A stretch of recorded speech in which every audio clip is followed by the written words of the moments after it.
स्वागत है दोस्तों। आज मैं आपको माँ संतोषी की व्रत कथा सुनाती हूँ। एक समय की बात है, एक बुढ़िया के 7 बेटे थे। उनमें से 6 बेटे कमाऊ थे और एक निठल्ला था।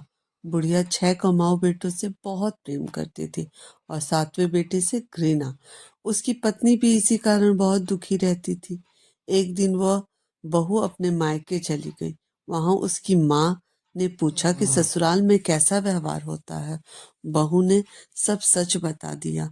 माँ ने कहा, बेटी तुम शुक्रवार का संतोषी माता का व्रत रखो, माता तुम्हारे कष्ट दूर करेंगी। बहू ने श्रद्धा से 16 शुक्रवार तक संतोषी माता का व्रत किया। व्रत में खट्टा पदार्थों का त्याग किया और गुड़ चना का भोग लगाया। जानते हैं दोस्तों, माता की कृपा क्या हुई? व्रत के प्रभाव से उसके पति को काम मिलने लगा, घर में धन आने लगा। एक दिन संतोषी माता ने स्वप्न में दर्शन देकर कहा, बेटी मैं तुमसे प्रसन्न हूँ, अपने ससुराल वालों को भी व्रत का फल दिखाओ।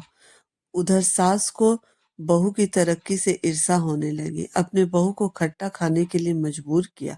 इससे माता नाराज हो गई और बहू के प्रति पर संकट आ गया। बहू ने फिर माता से प्रार्थना की और अपनी भूल स्वीकार की।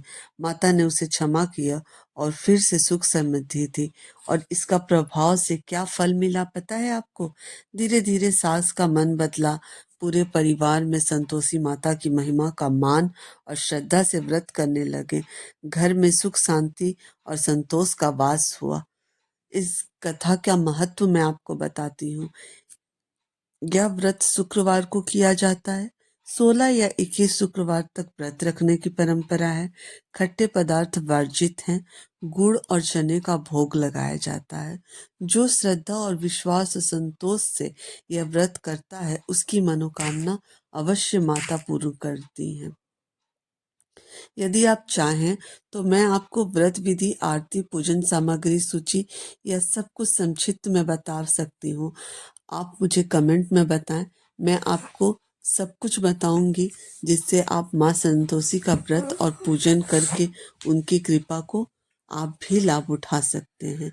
यह एक सच्ची घटना थी जिसको मैंने आपको बताया और आप लोगों से शेयर किया।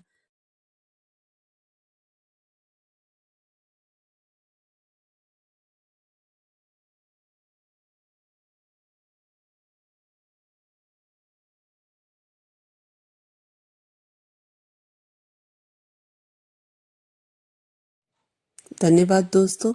Thanks for watching and like, share, subscribe और कमेंट जरूर करें दोस्तों।